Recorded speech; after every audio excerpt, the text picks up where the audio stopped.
what are rock buns? And we got the recipe of rock buns from this very old, well, this one isn't old because you can still get them, I think, but it's by Bureau Flour. And it's this recipe book's been going around since post-war or pre-war, I think. I don't know what it'll tell. Is it post-war or pre-war? Anyway, it's been going around an awful long time and it's been very popular. And rock buns are the very first buns that you make when you're at school. It's one of the easy ones. And him up there, he reckons it's just a glorified scone that's gone hard. But you can, what I'm going to do is I'm going to put the recipe up here. And basically, they're very quick to make. They are as I say, one of the first ones that come up in this book, rock buns, and they don't take much cooking. It takes 10 to 15 minutes, so you can make 8, or in this case 16. He must use half the mixture to make. You can make 16 rock buns with this recipe.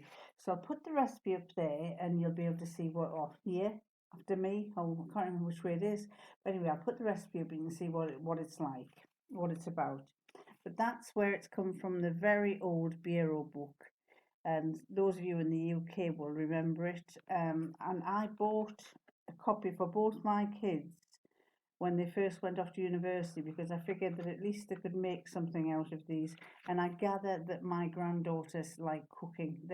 Especially the youngest one, she's 9, and she loves baking cakes and things. So that's a good one to start them off with.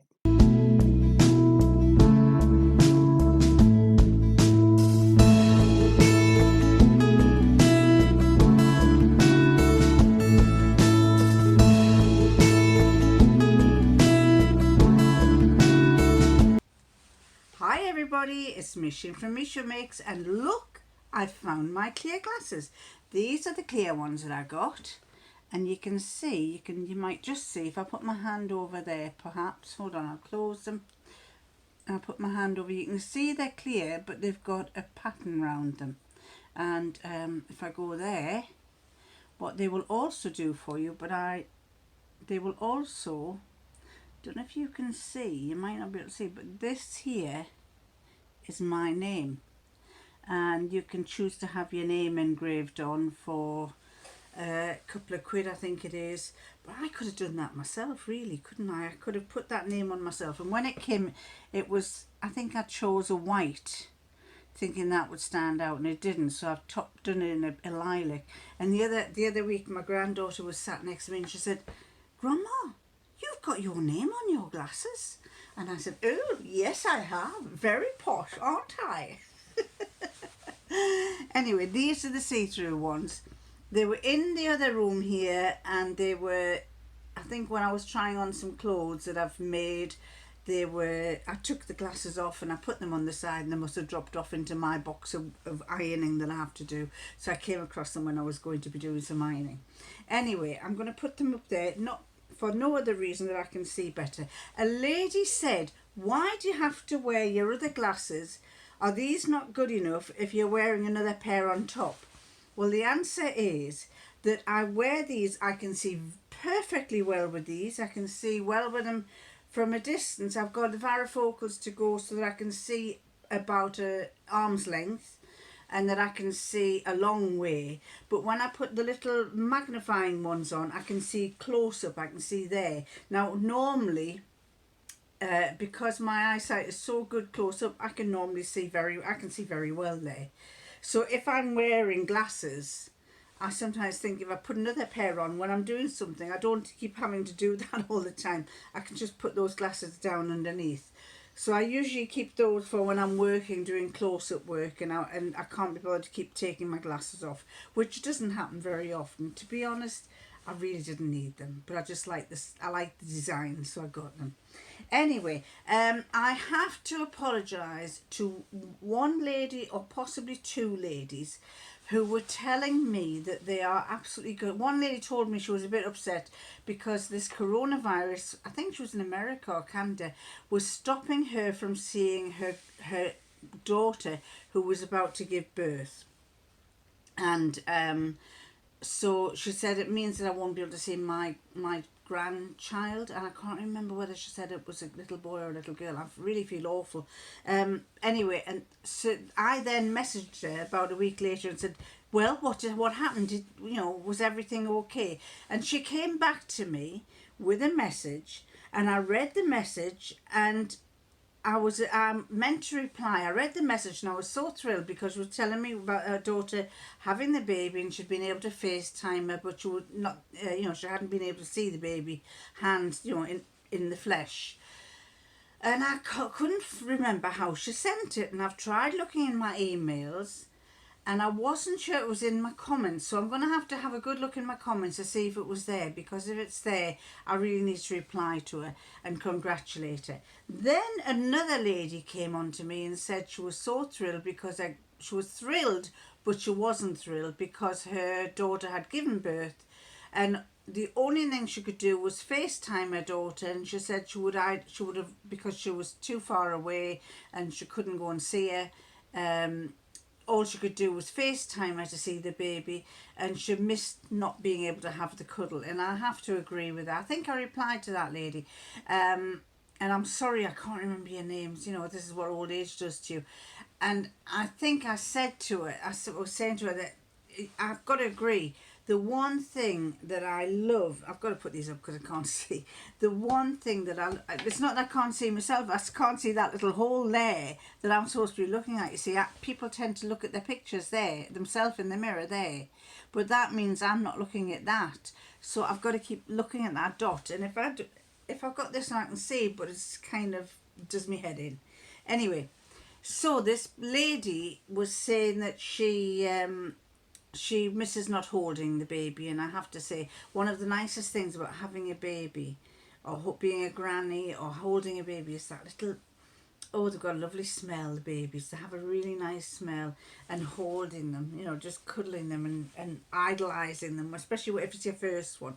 Well, in fact, I've had four, and Brian's had three, so seven little grandchildren, and it doesn't matter who they are, you idolise them, they're lovely. And the one thing I love, there's something I think is lovely, and I'm going to miss that when they get too old to do it, is that when they're walking beside you, you put your finger out and that little hand is holding your finger, because your hand's too big for them to hold, so you put your finger out if you're crossing the road, and that little hand is holding your finger.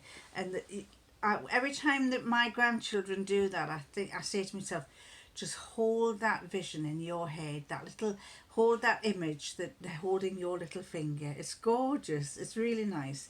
So gradually, I think I've only got one left that's going to be doing that. One on my side and one on Brian's side. Most of them will hold your hand properly, but I just think that little finger that's wrapped around, that little hand that's wrapped around your one finger to cross the road. Oh, hold Grandma's hand, and they grab a hold of the little finger. I think that's lovely. Excuse me, I've got coffee. You don't often see me slurping coffee, but I've made one. He doesn't know I made one. He'll probably come down in about half an hour's time and say, do you want a coffee? And I go, oh yeah, I'll have a coffee. Anyway, what was I going to say? Now then, haven't been on very much because it's been nice weather. We're clearing out shed number 2. Trying to clear it out. He's kind of come to the decision in one sense that when this is all over, I said to him the other day, I said, I'm loving this, I really am loving this. Now, I'm not sure I've already told you this, but I said, I'm really loving it. And he said, why? I said, are you really? And I said, oh, it's great. I said, it's like retirement. I love it. And he said, he was saying, well, he was missing not being able to go out, which, to be honest, yes, I would agree, but I do love it. But I said to him the other morning, I said, the only thing is, I says, I'm not going to enjoy getting up again and going to work again, because I'm so loving just padding around the house all the time. So he said, well, he says, I don't know if I want to go back to work. But we've got a lot of, to be honest, I think the bottom line is we will have to work. And because obviously we've lost, like everybody else, we're losing all this income. and we've managed to get a grant from the government which will see us through for paying some of the company's bills and things. But at the end of the day, we don't want to take out a loan, because if we take out a loan, it means we've got interest to pay, and if we've got interest to pay, then this is money that we wouldn't normally have to be borrowing. We'd normally be selling our goods and getting money from our customers and making a profit and everything. And of course, having this loan, you don't want that, because otherwise it means you're going to have to start carrying on working and paying it back. So ideally, we're hoping that we can try and keep down our level down, so that we can, at the end of the day, possibly consider working from home if we have to. Yes, I've been sewing. I've been making. This mask situation is really kind of I'm sure we're all humming and hawing about it. I think better to have a mask than no mask at all. But to be honest, I'm not in a built-up area where this coronavirus is rife. I would imagine possibly if I wore one in those situations, then it wouldn't work. It wouldn't be worth it. But I do. I've made a mask for myself. I've never yet worn it, to be honest, because I've never been out the door. Not needing to. But I can see the reason for people to want to use it. Use one rather. And at the moment, my son said, "Mum, I don't care if they say that they're not worth using. Please make one." I've made him one. And he said, "Can you make another one?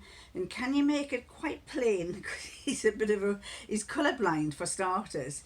So whatever I give him, if I give him something, we didn't know he was colourblind until he was, I'll tell you that story in a minute. Anyway, he's colourblind, and he says, "Can you make one that's not too gaudy and not too bright?" Well, I made him one that was like a pale blue, but I see in his eyes, because he's colourblind, it won't look pale blue to him.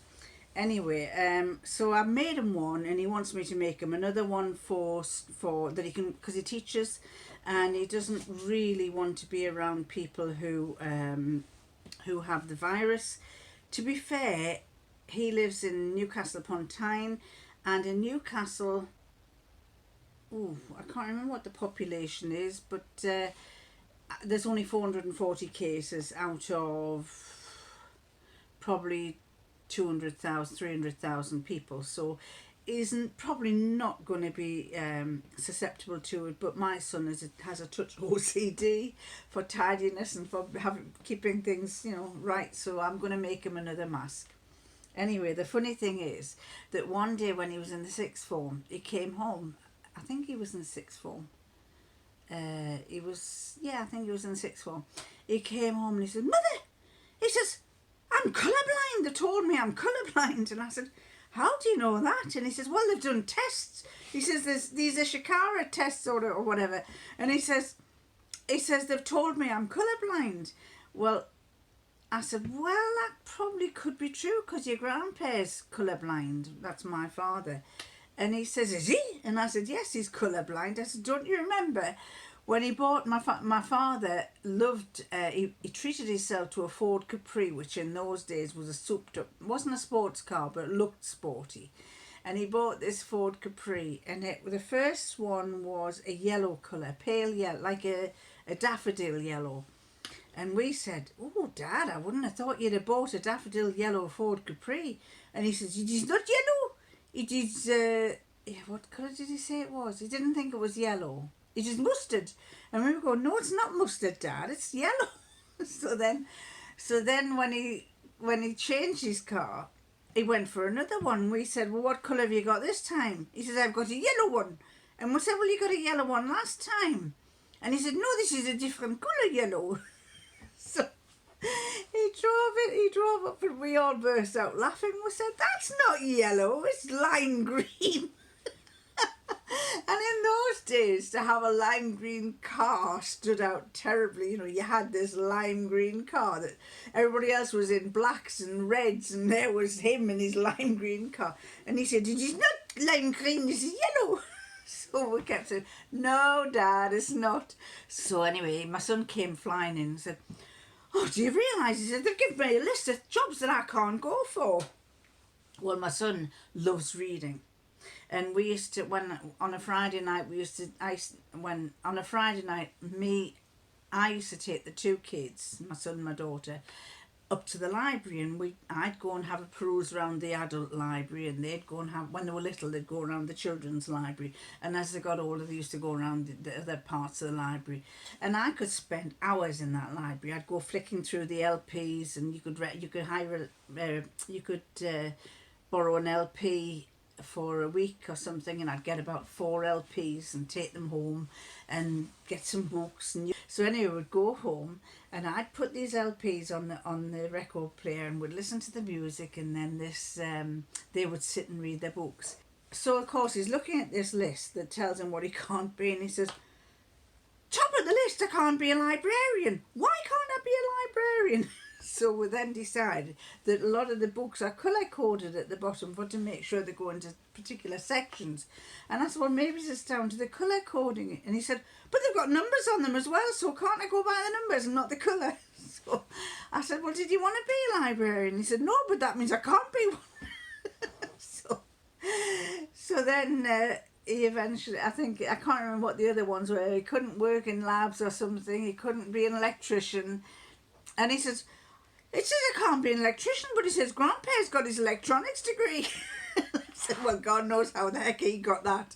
My dad, when we all left home, him and Mum went to learn to do Russian, and he went to do, he did an electronics course, and it gradually took exam after exam until he was quite high up with it, and he used to do a lot of electronics. And of course, we used to say, well, how can you tell the colours on the wires? And he said, I just know that they are the right colour. I know the right colour. So, anyway, why am I telling you this story about colour blindness? Why am I telling you that? I can't remember why I'm telling you that. I can't remember I can't remember where the story started from. It started from... You know, it's getting me annoyed because I can't remember. But this is not down to old age. This is me all the time, right from being young. I keep forgetting things, and if I don't get caught in that flow, and then I try to think of what I was saying, then I'm stuck. And I've always been like that. I'd be talking to somebody, and if they interrupt me, him in there always tells me I interrupt him. And the reason why I interrupt him is that if I've got it in my thoughts, I've got to say it there and then, because if I don't, then if he says, right, you can tell me now, and I'll go, well, I can't remember what I was going to tell you. So anyway, we were talking about cars, talking about my son coming home.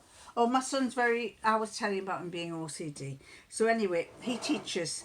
And he said, Mum, can you make me another mask? But he said, can you make it dark? So I've got some grey fabric, and I'm following a new one that says it's like a hexagon.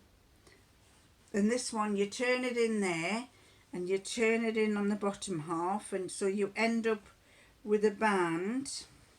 I can't do it. Let's see if I do it like this. You turn it in there, like that. And then you turn it in here, so to speak, like that. You have it like that and that, and then it comes out like that. You run a stitch along the top, you run a line across along the top and along the bottom, and the way that it's made, it actually folds around your face like that. And so I'm going to make that for him. Fortunately, I have got elastic. Still got some elastic left, not a great deal. Before this all started, that was my first thought. I'll make masks for us, for nobody else but us. And so I went and bought lots of little thin elastic. And I've made masks for all his family. And I've still got a little bit left, not a great deal. So this is what I'm going to be making. Now the other things I've made, I'm making lots of little things. And I made three tops. I'm going to do a separate video on those because these are just like nattery type ones that I'm doing, and I'm going to do a separate video of the tops that I've made. and I've made some smaller things which I shall do a separate video of. Suffice to say, they are like bags. You've seen this one. This is the bag that I finished off, this bag here with a zip at the top. I made an original version, didn't like what I'd made, and so this one I did it again, started again, made a new one.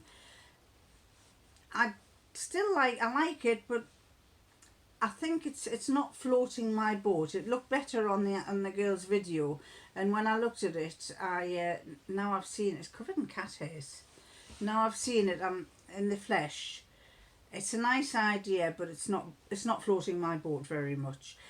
What I did was I quilted the bottom by just doing vertical lines down there, and I like this idea. I do like this idea. I think that's rather good. Good way to use up your scraps.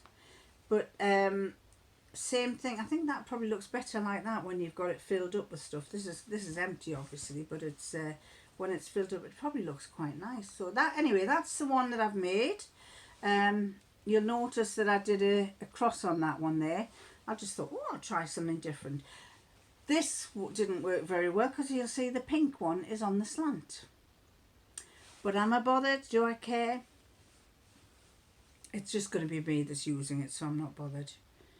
Now, the question is, what will I put in it? I'm making lots of these little bags, and most of the things, I'm using them. Not so much this one. I'll show you. I've got a really quick way to make bags that I've come across, and I must show you it sometime. I'll do a little video on it. And I'm turning them out I'm turning loads out, and the reason I'm turning them out is that I find them handy. I've got a drawer full of cables and cords and all sorts, and I thought, right, I'm going to make some little bags and have all these in different things. So I'm making all these bags, and some are small ones, some are large ones, and I got hooked on them, and I did them. I think it was before Christmas I started making them. So I will do a video on that as well. I've got quite a few videos that I need to show you. I just need to get my head together to sort it out. Now, the other thing, the reason why I haven't been on lately is, well, not lately, today. I was going to film today, but I just got an email this morning telling me that Ancestry.com, it was free this weekend. And so I'm busy doing what do you call it? I'm busy doing a genealogical chart of my parents, and I've managed to get back to my grandmother's great grandmother and father. So I've got quite a way, but this has given me the opportunity to go a bit further and to find out anybody else who's got who's got the same matching results and things. But I must tell you, I can't remember when it was, but I think it was last summer I suggested to Brian, I said, I'm going to get my DNA tested. And so he got his DNA tested, and so did I. And he got a bit chewed off because his name's Waddington, and really Waddington is a Yorkshire name. So, and he was hoping it would tell him that he had some French blood in him or some Spanish blood, because I always say he's got a look of a foreigner.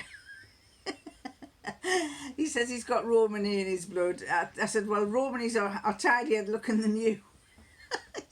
He's always scruffy. Do you know me? He can be so scruffy all the time, and I keep saying, have you brushed your hair? Have you got this? Have you cleaned this? Are you clean? And I remember his mum saying that when he was standing at the top of the stairs in his wedding suit to be married to his first wife, she looked up at him and she said, she says, you don't even scrub up well in a suit. I've got used to him. He's like my father. My father was the same. My father, when he was during the war, when he was in the French Navy, they had a picture taken of all the Navy personnel on the ship. And I said, well, where are you? And he says, I'm not there. He says, I was down in the engine rooms. He says, I was always too dirty to be on them. They told me to stay down there. So he had to stay down there because he was always wearing dirty clothes. Not because he was dirty, but because the job he did was dirty. He was the engineer. So anyway, I think I've married my dad. So anyway, oh, what was I going? I digressed again. Anyway, we got my DNA done, and so his came back straight away, and they said most of his blood was in across Yorkshire to Lancashire, which is kind of that band across England. And he said, well, I knew that already. He says, weren't they going to tell me anything new? Like, I've got French blood or Spanish blood in me. And I think it said he had a tiny bit of Norwegian in him. I don't know why that was. But then mine took a while to come back. And on this Ancestry.com, I could only do my mother's side of the line and not my father's.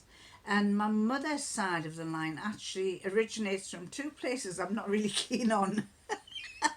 One is Sunderland, and the reason why I'm not keen on Sunderland is because I'm originally from north of, there's the River Tyne, and then you've got Newcastle and the Northumberland on the top above that, and Newcastle United play there.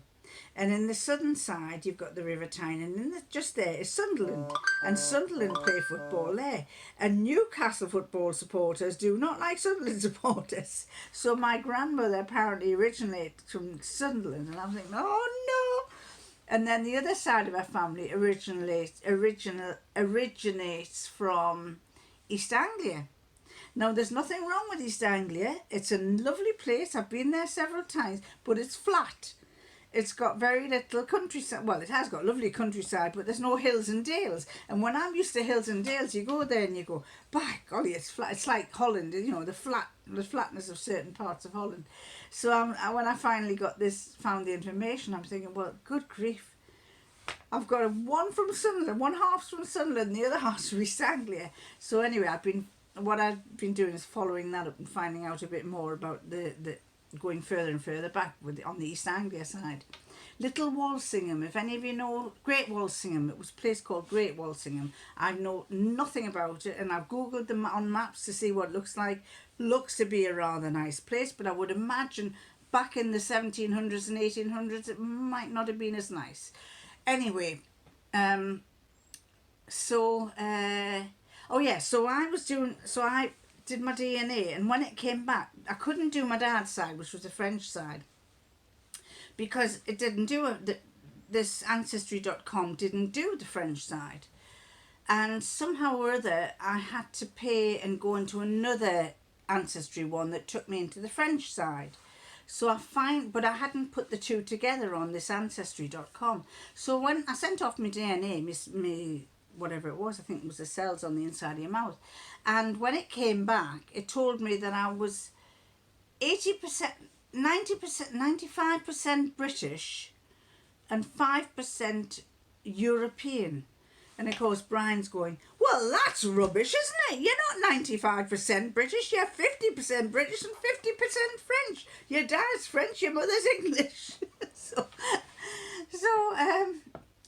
we then sussed out that probably this DNA was linked to Ancestry.com, and we thought, well, I bet you they just go and look at what your profile is and say, oh, well, she's all English, put that in. So anyway, I then drew across they've combined. I think they've actually must have combined with this other company, and all of a sudden my dad's lineage has come in. And then I keep getting these things saying, oh, you're linked to somebody in France, you're linked to this in France. I'm thinking, yeah, you've got it from them. So I don't really totally trust this DNA testing. So anyway, so I've been spending a bit of time doing that today. I've also been crocheting something. I've been doing something, and it was from seeing, oh, now who's pushing the door open? A little cat. Here's noisy. So I won't be on for much longer because she's going to make sure that you can't hear me. I saw two things. I want to make a rainbow because coronavirus help. The NHS is linked to rainbows, and so I want to make a rainbow for the door. And I thought, oh, I wouldn't mind making one like you do a Christmas wreath. Do something that I can put on the outside door. Here she comes. Yes, we can see you. So anyway, get yourself out the way of the camera. So in the end, there, I've got you, and I've got you.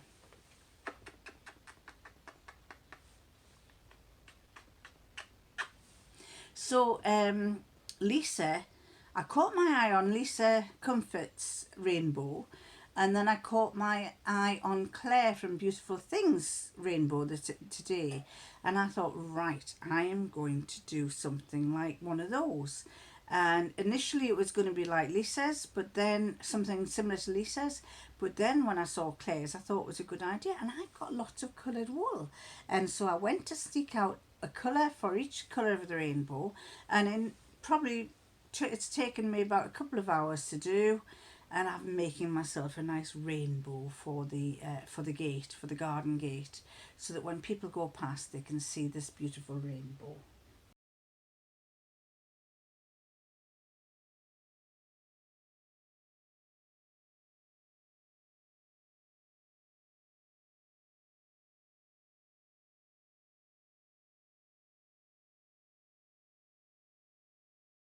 Yes.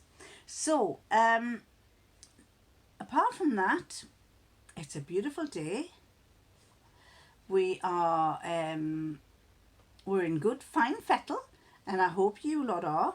I'm liking the fact that some of these TV programs are putting lots of countryside programs on, so it makes you feel like you've been out in the sunshine, you've been outside, and that you're at least feeling like you're getting a bit of fresh air. Anyway, I'm going to stop there because this little lady will not leave me alone, won't you not? She will not leave me alone, and so I'll catch you next time.